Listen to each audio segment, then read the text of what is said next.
అసలు BC reservation పైన కూడా చాలా సుదీర్ఘంగా మాట్లాడినటువంటి పరిస్థితిని చూసాం. ఏంటి జగన్మోహన్ రెడ్డి ఏం చెప్పదలుచుకున్నాడు బీసీ రిజర్వేషన్ సంబంధించిన విషయం పైన? గతంలో ఆయన చేస్తామని చెప్పి అది జరగల. సరే కోర్టుకు వెళ్ళారు, హైకోర్టు కానీ సుప్రీంకోర్టులో కూడా కొట్టేశారు. ఇప్పుడు చెప్తున్నటువంటిది ఏంటి అసలుకి? సో అప్పుడు ఆయన అధికారంలో ఉన్నారు, ఇప్పుడు అదే విషయాన్ని మళ్ళీ కూటమి ప్రభుత్వం తప్పు చేసింది, అప్పుడు కూడా వీళ్ళే అడ్డుపడ్డారు.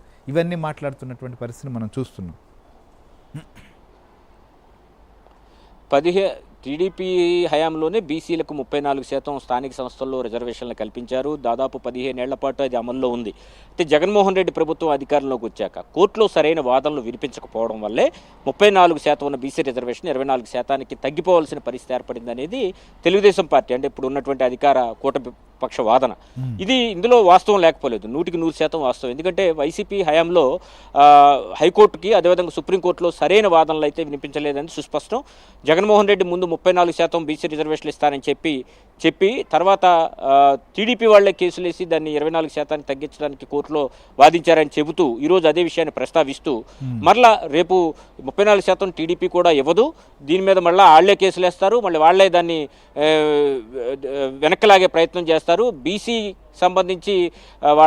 బీసీలకు సంబంధించి అన్ని న్యాయాలు చేసింది ఎవరైనా ఉన్నారంటే అది వైసీపీ పార్టీ అనే విధంగా మాట్లాడడం జరిగింది. అంటే అప్పట్లో తన చేతిలో ఉన్న అంశాన్ని తను వదిలేసి సుప్రీంకోర్టులో సరైన లాయర్లు పెట్టాలి, హైకోర్టులో సరైన లాయర్లు పెట్టడం మానేసి 50% రిజర్వేషన్లు దాటకూడదని అంతకుముందు ఉన్నప్పటికీ కూడా స్థానిక సంస్థల్లో దాన్ని తొలగించేలాగా సరైన ప్రయత్నం చేయకపోవడం వల్ల ఈరోజు ఈ పరిస్థితి వచ్చింది. ఇప్పుడు కూటమి ప్రభుత్వం బీసీలకు ఎన్నికలకు ముందే హామీ ఇచ్చింది 34% రిజర్వేషన్లు మళ్ళీ పునరుద్ధరిస్తామని.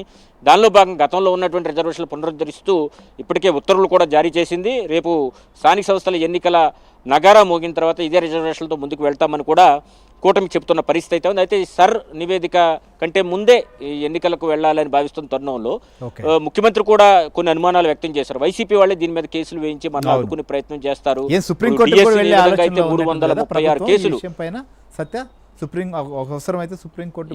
ప్రభుత్వం అయితే ఈ విషయంలో ఇప్పటికే డెడికేటెడ్, అంటే 34% రిజర్వేషన్లు అప్పుడు ఎందుకు కొట్టివేసిందంటే డెడికేటెడ్ బీసీ కమిషన్ వేసి బీసీ జనాభాకు సంబంధించినటువంటి లెక్కలు, వారి ఆర్థిక సామాజిక పరిస్థితులు, స్థితిగతుల మీద సరైన అధ్యయనం వైసీపీ చేయలేదు అప్పుడు ప్రభుత్వం. అప్పుడు రాజీవ్ రంజన్ మిశ్రా పేరుతో ఒక డెడికేటెడ్ బీసీ కమిషన్ వేయడం జరిగింది. ఆ కమిషన్ తన నివేదికను కూడా ఇచ్చింది. సుమారు 27% వరకు కూడా రిజర్వేషన్లు బీసీలకు ఇవ్వొచ్చని ఆ కమిషన్ రికమెండ్ చేసింది. అయితే ప్రభుత్వం దాన్ని కాదని 34% రిజర్వేషన్ ఇచ్చేందుకు సిద్ధపడింది.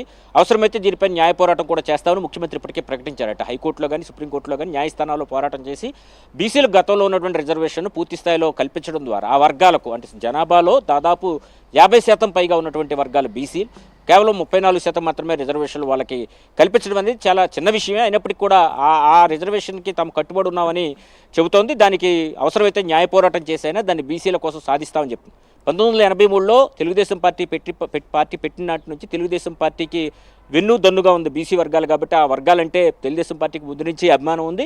ఆ వర్గాల అభివృద్ధి, ఆ వర్గాల నుంచే నాయకులను కూడా తెలుగుదేశం పార్టీ చాలామంది, ఇప్పుడు తెలంగాణ తీసుకుంటే దేవేంద్ర గౌడ్ కావచ్చు, రాయలసీమలో కేఈ కృష్ణమూర్తి గారు కావచ్చు, అదేవిధంగా శ్రీ రామచంద్రయ్య కావచ్చు, ఇటువంటి పెద్ద పెద్ద నాయకులందరూ కూడా, హేమాహేమీలైన నాయకులు, బీసీల అచ్చెన్నాయుడు గారు, ఎర్రనాయుడు, ఇటువంటి యనమల రామకృష్ణుడు, ఇటువంటి నాయకులందరూ కూడా, హేమాహేమీలైన నాయకులను అందరినీ కూడా తెలుగుదేశం పార్టీ గౌరవించి వాళ్ళకు ఉన్నతమైన పదవులు ఇచ్చింది. రాజ్యసభలు ఇవ్వడమే కాకుండా మంత్రి పదవులుగా కూడా స్పీకర్ స్థాయిలో కూడా నిలబెట్టి చాలా ఉన్నతమైన స్థాయికి బీసీలు తీసుకొచ్చింది. అంతకుముందు పరిస్థితులు చాలా వేరుగా ఉండేవి. బీసీలు, ఎస్సీ, ఎస్టీ, మైనార్టీలకు రాష్ట్రంలో చాలా ఇబ్బందికర పరిస్థితులు ఉండేవి. అయితే తెలుగుదేశం పార్టీ ఎప్పుడైతే ఏర్పడిందో బీసీల అభ్యున్నతి అనేది ఈ పార్టీతోనే ప్రారంభమైందని చెప్పుకోవచ్చు. అందుకనే బీసీలు కూడా ఫస్ట్ నుంచి కూడా తెలుగుదేశం పార్టీకి అండగా నిలిచారు.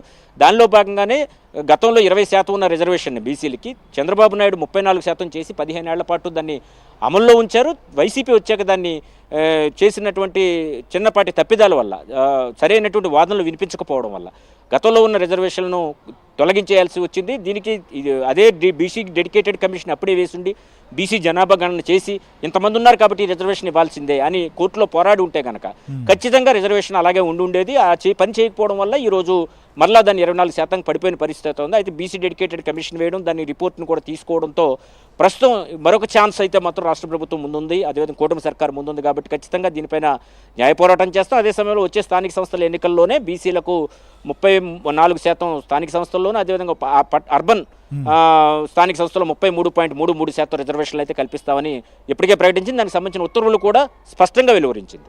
ఓకే, రైట్ సత్య. సో ఇక ఫైనల్గా చెప్పండి, కరువు అంటే ప్రస్తుతం ఎల్నినో ప్రభావం ఉంది, ఆంధ్రప్రదేశే కాదు దేశవ్యాప్తంగా మనకు కనిపిస్తున్నది, అనేక చోట్ల దీనికి సంబంధించిన సమస్య ఎదుర్కొంటుంది. కానీ ఆంధ్రప్రదేశ్లో అసలు పట్టించుకోవట్లేదు అనేటువంటిది